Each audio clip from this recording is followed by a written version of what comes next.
வாயழகு செஞ்சதெல்லாம் வைகையாத்து மண்ணுங்க, பல்லழகு செஞ்சது முல்லையூர் மண்ணுங்க. நெத்தி செய்யும் மண்ணுக்கு சுத்தி சுத்தி வந்தேங்க, நிலாவில் மண் எடுத்து நெத்தி செஞ்சேன் பாருங்க. தந்தானே தந்தானே தந்தான குயிலே, சாமி தந்தானே தந்தானே என்னோட மயிலே.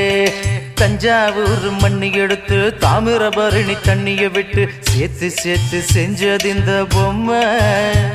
இது பொம்மை இல்ல பொம்மை இல்ல உண்மை.